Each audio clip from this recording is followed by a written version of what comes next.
Welcome back to the Celtic Way. It's the Champions League playoff round, first leg, Celtic Park. It's Celtic versus Bayern Munich. And Ryan, I'm going to go all Martin Tyler. It's the live team news reaction and build-up for the match. I'm Tony Haggerty at Haggerty10 on the X and Twitter handle, and I'm joined by Ryan McGinley at the Ryan McGinley, the X or Twitter handle. He's somewhere outside Celtic Park, awaiting his cue to go and watch the action as it unfolds. Ryan, team news is in, and we shall read the team. There's the graphic there. I'll go through. Oh, there you go. You do your thing. Casper Schmeichel goals. We got a back four of Alistair Johnson, Cammy Carter-Vickers, Austin Trusty, and Greg Taylor, right to left. Midfield three of Callum McGregor, Arne Engels, and Rio Hatate, and a front three of Adam Ida up top, Nicholas Kuhn on the right, and Daisen Maeda on the left. Daisen Maeda obviously won his appeal to play in this match. It's Adam Ida that starts up front and Daisen Maeda on the left-hand side, Kuhn on the right-hand side. Tony, have you got the subs there? I have indeed. Sinizalo, Bain, Scales, Jota, Yang, McCowan, Schlupp, Navrowski, Kenny, Murray, and Ralston. Big question answered there, Ryan, as to whether Jota or Maeda would play. Well, obviously Maeda would play. Jota or Ida would play, basically, wasn't it? That was the big decision that Brendan Rodgers had to make. And he's gone with Ida up front.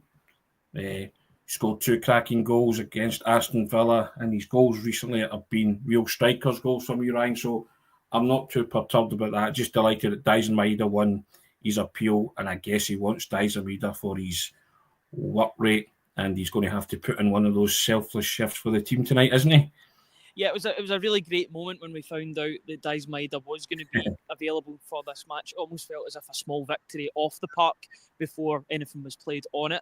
He would be my first name on the team sheet for every single game, given his work ethic, his running, his lethalness in front of goal as well for Celtic recently. He's now an option on that left-hand side. He's not there purely for defensive work. He's there because he can put the ball in the back of the net when required, and those big moments, those clutch moments, he can come up with the goods. But I'm happy to see Adam Ida leading the line as well. It would have been very easy for Brendan Rodgers to just put Daisen Maeda through the middle, given the way that he's played in that position last time out against Wraith Rovers. But he's went with Adam Ida. He's entrusted Adam Ida to lead the line tonight.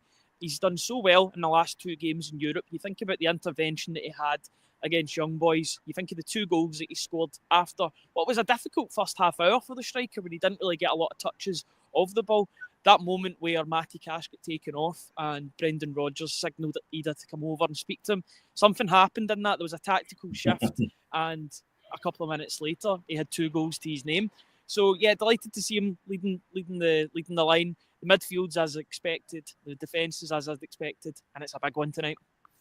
Oh, it's huge. They don't come any bigger, do they? Brendan Rodgers was saying he described Bayern Munich as Champions League and European football royalty, Ryan. You can't argue with that. 6 times winners of the European Cup / Champions League. One of them in Glasgow, Ryan, before you were born, 1976. They beat Saint-Etienne at Hampden. There you go. So they've got an affinity with Glasgow, certainly. But I spoke to Derek Ray prior to this. It's on the YouTube channel if you want to check it out. Really enjoyed that conversation. He was saying they're one of the great traditional clubs of German football, and we all know their prowess. We all know the fact that they've got great players. But Ryan, I'm always keen to stress that Celtic have players that can hurt Bayern Munich too.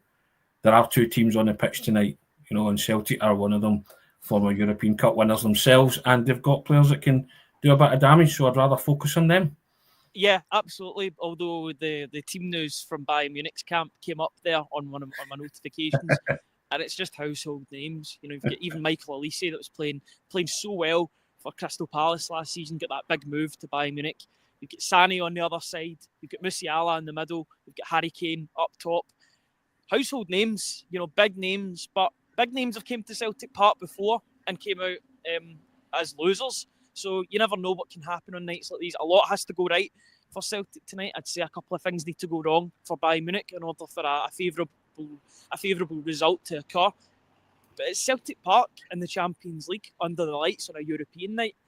this is a special cauldron of noise that the Bayern Munich players are going to be going into.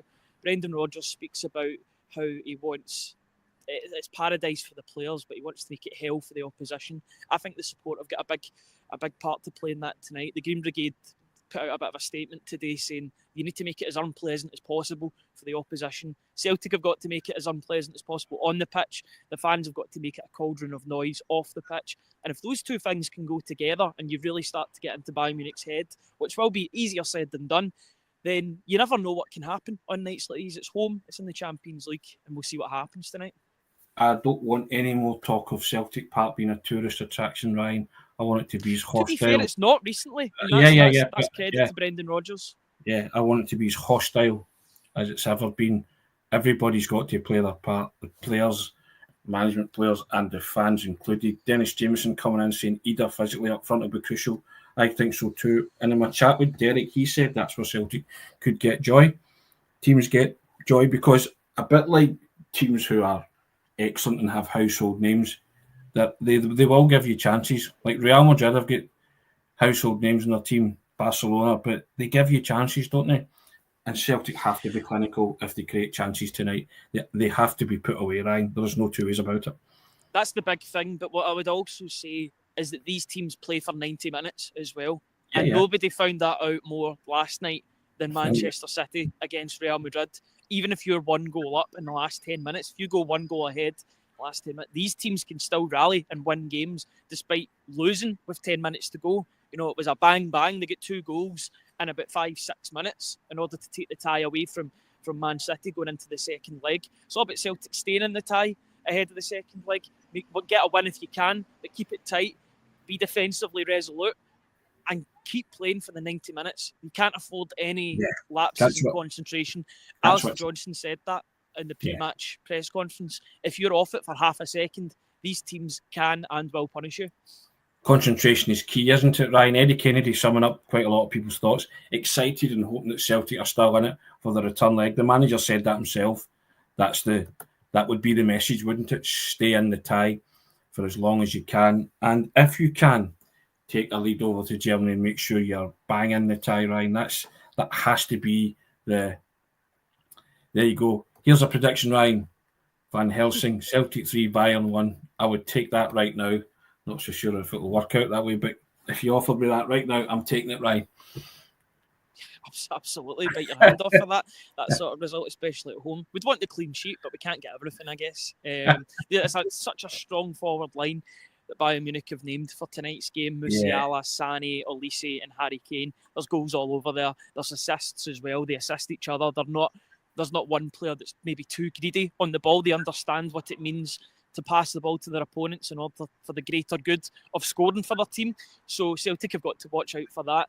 Strong defence. There we go. There's a graphic as well. I'll just read out the Bayern Munich team for everybody. So you've got Neuer in goals, in the midfield, and in the defence, rather. You've got Upamecano, Kimmich, Goretzka, Sané, Kane, Dyer, Olise, Guerrero, Laimer and Musiala. I can't really make out the subs too well, but I'm going to just say that they are absolutely littered with quality on the bench. Very difficult to read those numerals there, but I'll read the first team again. Oh, no, I won't. But it's a team absolutely littered with quality, Tony. Yes, exactly. Listen, we know Celtic are under no illusions. They know what they're up against, and they are one of European heavyweight teams, and they are one of the biggest clubs in the world. I spoke to Mark Fotheringham the other day, and he said they're rightfully up there with the Barcelonas and Real Madrids of this world, and I think he's right. But listen, as you said before, it's happened in the past. Teams of a certain European pedigree and calibre have come to Celtic Park and left with nothing. Who's to say it can't happen again? And Celtic are buoyed by the fact that Dijsselmaijde, the new talisman, Ryan, call him what you like, but I called him a treasure the other day, a Celtic treasure, and he has to be treasured. And, stranger things have happened. I say this before, when that music starts, it's arguably the best amphitheatre in European football. It just does strange things to the players that play in that green and white shirt, and it does strange things to the supporters as well, because they lift that team like nothing else on earth. And I think we're in for an absolute cracker, Ryan. Yeah, and I think one of the good things is the fact that there's so many of those Bayern Munich players that haven't played at Celtic Park, so they don't know what they're coming into. I know there's a couple that have, the likes of Leimer. I believe he played for Leipzig against Celtic when they travelled to Celtic Park a couple of years ago. He made the move to Bayern Munich. Neuer hasn't, which was quite a weird thing to find out because Neuer, I think, was injured the last time Celtic played Bayern Munich. It was the Rich that was in goals, the second choice goalkeeper. Yeah. So, apart from the likes of Thomas Muller, you've got guys like Michael Elise, Jamal Musiala. These guys don't know what it means to play at Celtic Park, but they're going to hear it when that Champions League anthem comes on and they hear the roar from the support, roar from the crowd. I think it's going to be a tremendous atmosphere. The Bayern Munich fans will certainly add to that as well. By all accounts, I think they've had probably a very good day in Glasgow, enjoying it with the Celtic supporters. I don't think there'd be a bit of bother between the two fan bases. I think there'd be that sort of mutual respect and friendship. But for 90 minutes, it's a battle, and you're hoping that Celtic can get on the end of that, get out the other end ahead in the tie, if possible. Yeah. Get your scoreline predictions coming in, guys. Myself and Ryan will give you yours just prior to wrapping up the broadcast. There you go. So, interested to see that Eric Dyer is playing in this game ahead of Kim Min-jae. Now, Kim Min-jae's been playing a lot of games for Bayern Munich over the past couple of seasons. Didn't enjoy the best start to his Bayern Munich career last season after winning the Scudetto with Napoli. But Eric Dyer's there, and if there's one thing that Eric Dyer isn't, is that he's not very fast. He's not a very fast player. You're wanting the likes of Daizen Maeda to really be pressurising him. Adam Maeda to have that physical battle. Eric Dyer and Adam Maeda have actually played against each other. I looked back in the archives yesterday, and Adam Maeda scored a penalty for Norwich against Tottenham when those two played. So it'll be a bit of a reunion for those two players. They played on the same pitch before. For me, I'd be looking at that, and I'd be looking at Upamecano as well, a player that he gets across the ground really quickly, but he's got a mistake in him, and Celtic have got to exploit that. As I said, Derek Ray spoke about that. He said that's where Celtic could get joy, and I'm actually glad that Eric Dyer's playing as opposed to Kim Min-jae. So I think he might, Vincent Kompany might think that he's a British player, so he might know the British game. Maybe that's why he's put him in. Don't know the ins and outs of that, but I think that could work in Celtic's favour. I think he can. Yeah, I'm agreeing with Patrick Kerrigan. He just took the words out of my mouth. I think he's decent, but he can definitely be got at. And it'd be interesting to see, because that was the aspect of Bayern Munich's team that I wanted to look at straight away, their defence. Because as I say, I'm going basically on what Derek told us. So here's hoping that that's the case, Ryan, and they can be got at. Martin Nichols saying 4-0, didn't say to who. Hazel Finn saying 4-2. 4-2. I'm assuming he's Celtic. Van Helsing still saying 3-1. So wild predictions here. So, Stephen McFarlane saying Big Adam, the first goal scorer, then Daizen Maeda, the 80th minute winner, 2-1 Celtic. He's saying Helen McCallum saying 2-1 Celtic.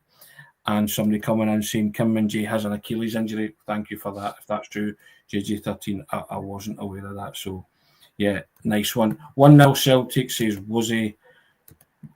Cracking name. But, yeah, lots of confidence abounding in the Celtic. And then Jay coming in, 1-5. I guess he's saying 5-1 to Bayern Munich, but there you go.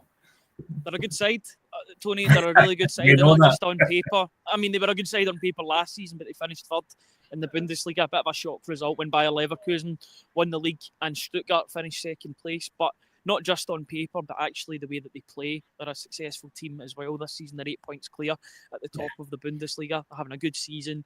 They're through, although they would have probably hoped that they were going to be one of the top 8 teams and they didn't need to negotiate this sort of fixture. Then again, you've got the likes of Man City and Real Madrid playing last night. Those are two teams that wouldn't really expect to be in this position either. But I think that's a success story of the new format. Difficult game, but you've got to believe, Celtic at home, stranger things have happened. Celtic have beaten better teams than Bayern Munich at home in the Champions League before. So let's see if they can do it tonight. Very much so. They've lost one game in the Bundesliga all season. Here's hoping they're going to lose another game in the Champions League, Ryan. Before they go this season in the Champions League. Yeah, they have indeed. Now, I'll get your prediction, Ryan, before we say let everybody go and enjoy the spectacle. Okay. I'm gonna I'm going to predict a Celtic win. I think Celtic will win this game. I'm feeling optimistic, although I think it will be something like maybe 3-2.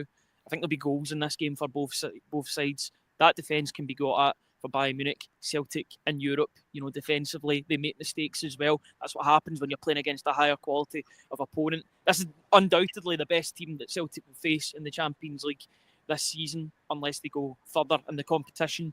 So they've got to stay tight at the back, stay defensively organised, and hit them on the counter when possible. But I think they'll get a couple of goals. They just need to keep the back door shut in terms of defensively. 3-2 says Ryan. I'll go 2-1 Celtic. Glory night under the lights at Celtic Park. Paradise awaits, Ryan. You go and get yourself up there and organised and settled for it. Wherever you are watching it, guys, enjoy it. We will reconvene as soon as we can after the game to dissect all the action and see how it all went. But here's hoping Celtic can get off to a flyer. It's a Champions League. It's a knockout round, playoff round. Call it what you like. First leg, Celtic Park. Doesn't get any better or bigger than this. Here's hoping Celtic can do the business. Take care. Thanks, guys. Enjoy the game.